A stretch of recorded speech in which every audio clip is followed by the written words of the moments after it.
The second coming of Christ, the end of days, the last judgment, if you will, is here, and it has nothing to do with a supernatural appearance of spiritual beings, in whatever form that would take nowadays. It is an idea discovered within every individual person that we, as a collective of individuals in a universe containing all things, are God.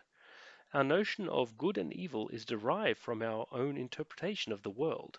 The prophets opened up new ways for humanity to see the world and to make sense of it for the benefit of all. It was this growing understanding of our human nature which was the revelation, the articulation of ideas previously not given words. This understanding of ourselves, our human nature, was the cornerstone of each revelation.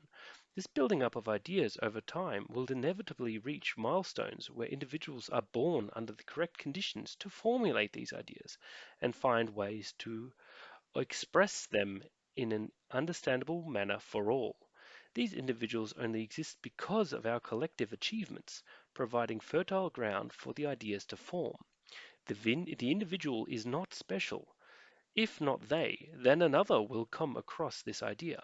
It is the collective condition which facilitates this new idea. That someone has to be the first to articulate it is only a practicality. We exist as part of a whole, individuals with agency forming a collective experience. We are a paradox between an insignificant speck of nothing in time and space to the whole universe and God personified. We are all this, each and every one of us.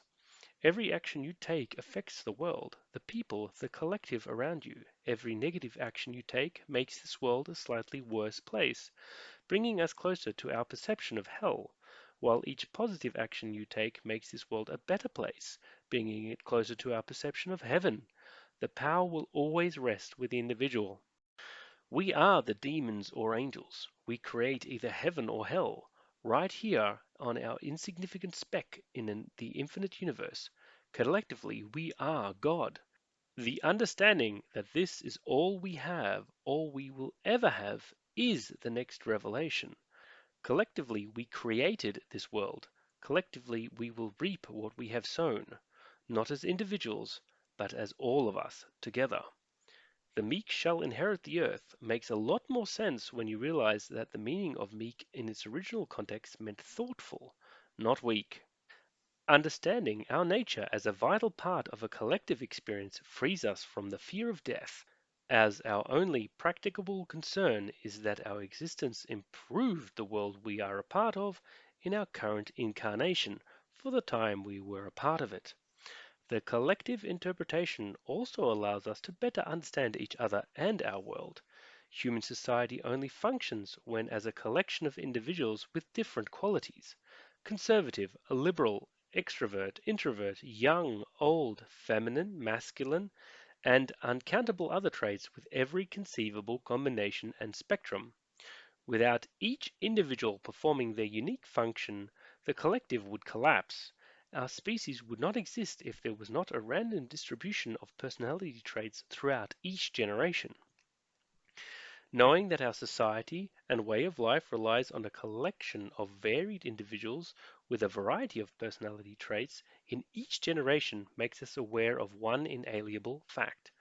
The benefits and drawbacks of each trait brings to society is dependent on the upbringing and role of that individual within society. Not all personality traits are desirable for all roles in society, when the aim of society is for the general betterment of all.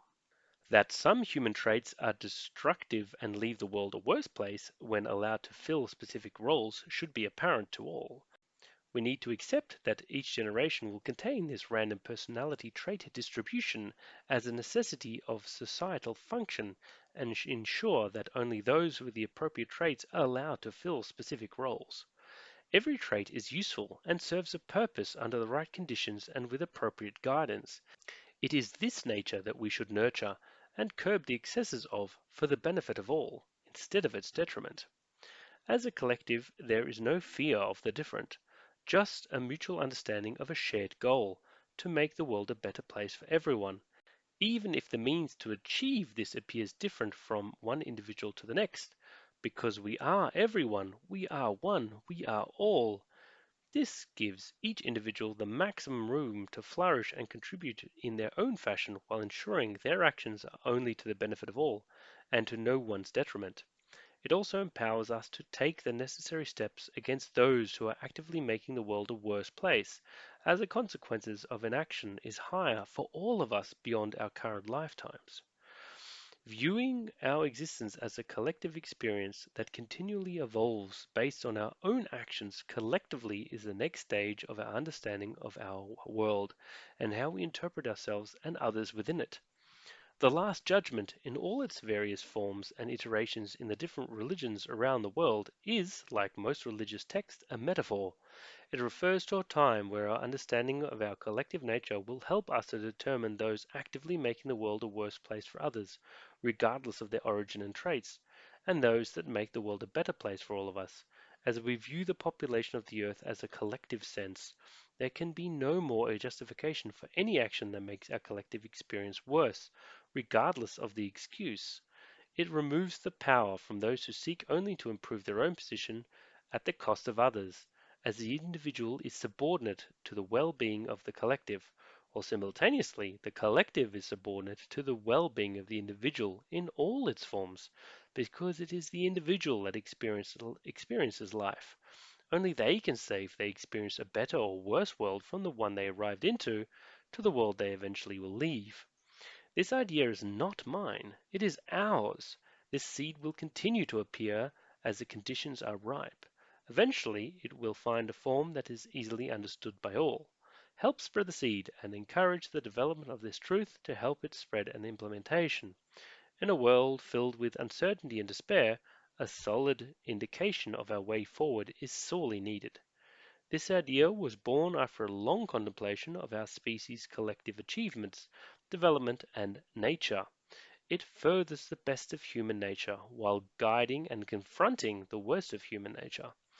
It furthers understanding, removes doubt and fears, fosters purpose and motivation, celebrates diversity, and strengthens the individual, the family, and society in all its varied forms.